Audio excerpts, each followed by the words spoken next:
Okay, hi, this is Paul Sladkis. I'm here at Omega Institute. I'm here with Chrissa Pullicino. Hi, Chrissa, how are you? Hi, Paul. I'm doing well. All right, you are one lucky person.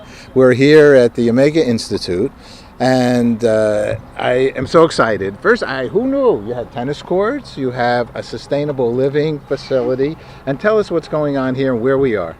Well, for those of you who aren't familiar with Omega, we are a nonprofit center for lifelong learning.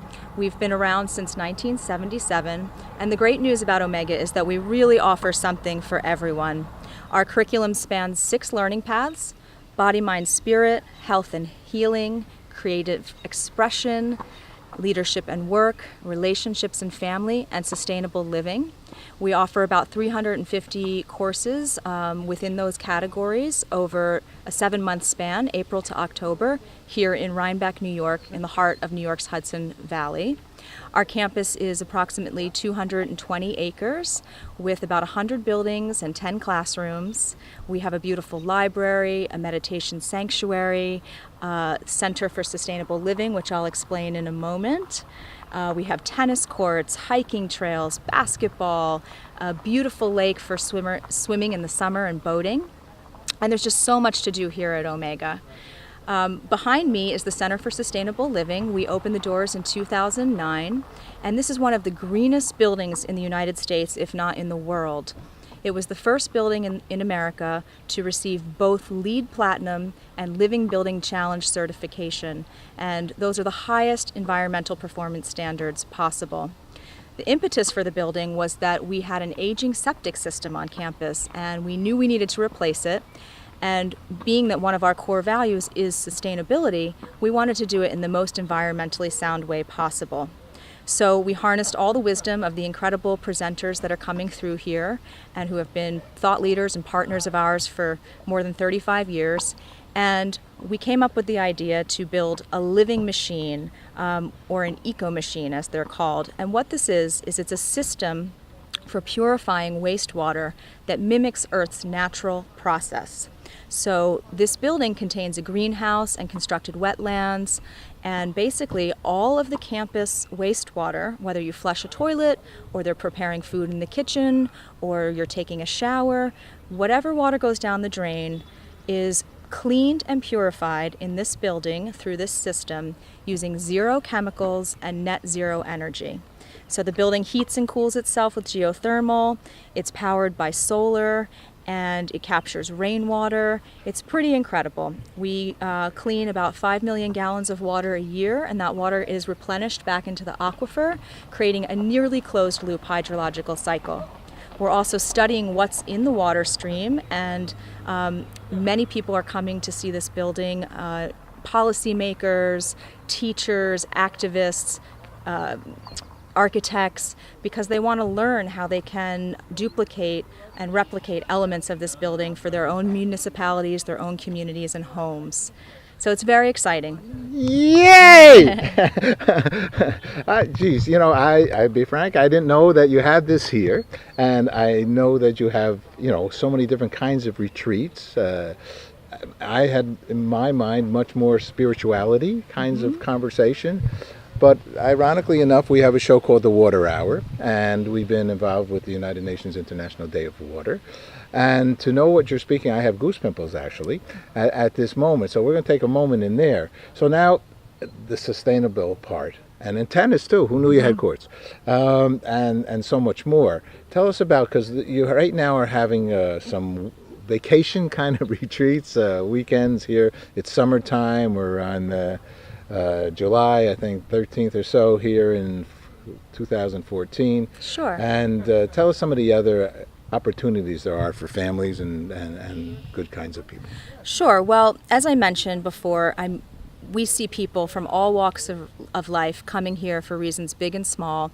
Our campus is open April to October, during which time nearly 20,000 people come through our doors to participate in our lifelong learning programs. We have some specialty weeks during the summer. We're going into what's called Retreat Week, which is a time for quiet contemplation, spiritual exploration, looking at ourselves and finding deeper meaning and purpose. Some of the presenters that will be part of that week are Panache Desai, Dr. Brian Weiss, and Robert Peng, among others. Following that, we have Family Week, which is coming up in August. It's been running for more than 20 years. It's one of our most popular programs, and it's a time when families can come together. There are workshops that run concurrently for the adults and for the children, and so it's wonderful for families because they get time together, breaks, meal times, evening events and activities, but then the adults and the children also get to go off and have their own time to play and explore and learn and focus on themselves. So it's kind of that perfect hybrid vacation for a family where you're getting some adult time and some quality time with your kids. We also, I will mention, offer several programs and content online. So if you can't make it to Rhinebeck this summer, or if you'd like to be in touch with Omega and in taking advantage of all that we offer in the off season, you can visit eomega.org, where we offer online learning, articles, videos, some courses with teachers. It's really becoming dynamic, and we'd love to see you there. How large is this acreage-wise? Our campus is approximately 220 acres. We're located in Rhinebeck, New York, about 90 minutes north of Manhattan. You can come up on Amtrak or by bus or by car, and we're close to airports as well. This is a historic area. It's a beautiful area. You have a lake somewhere around here too, I think.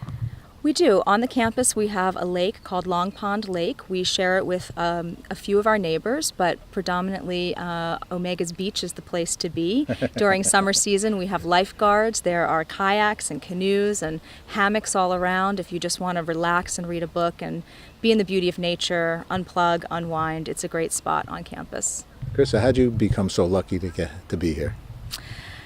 Well, it's... You don't mind sharing? No, I don't mind sharing. It's a long story. Let me see if I can make it short. This is what life is sometimes, right? Yeah. So I found Omega through a mutual friend, and I had been living and working in Manhattan, actually, during the late 90s and early millennium. And after 9/11, I was looking for a break and a change, and I actually had heard about Omega through a friend, and receiving the winter catalog saw that they run winter programs at rented space in Costa Rica. And it was the perfect time in my life to take a break from corporate work and kind of recalibrate. So I looked into going to a retreat at the facility in Costa Rica, and I subsequently wound up getting a job at that hotel and working there for a few years. So during that time, because Omega rented space from the hotel, they became my client, and I had a lot of interaction with people working at Omega, and eventually was invited to come in 2005 to be part of our summer learning community. So I mentioned that the campus is open April to October, and during that time we have a work-study program, a learning community, where people of all ages, 18 and up, come to spend as little as 7 weeks and as long as 7 months with us, living and working in service. So I came to be part of that service community and to have the experience of Omega, and I thought it would just be for a summer, and I never left. The future here, to continue doing the good things you're doing? The future at Omega, well, that's a great question. Yeah. So I think that Omega has several key initiatives. We're really making deep investment in sustainable living, teaching people how to live in harmony with each other and the earth. We are committed to women's leadership and giving women the skills that they need to really step out and be part of the change that the world is so hungry for. We're also doing a lot of work with veterans who are returning from abroad. We offer programs for veterans dealing with PTSD, giving them complementary modalities to work through those challenges of reintegration. We are also very committed to mindfulness and mindfulness in education. There's a lot of research now that shows that learning simple mindfulness meditation practices can reduce anxiety and stress and depression and can be very helpful for children. So we're really committed to those key initiatives, and I think that we will continue in the future to see them grow. Okay, Chrissa, part one, I know you opened up a campus also in New York City. Is that a campus, or do you have a facility there now? We don't actually have a facility in New York City. We're quite close to New York City by train, but we do run programs in New York City from time to time, so we'll rent spaces in different venues for those. Okay, and the website, once again, this is part one of many. Okay. What website should we send the audience to? Please visit us at eomega.org. And what's good news for you? Good news for me is that it's a transition day at Omega. Every Friday and Sunday guests are coming and going, and so we get to be giving our friends a warm farewell and welcoming new people to the campus today. Great, thank you so much. Thank you.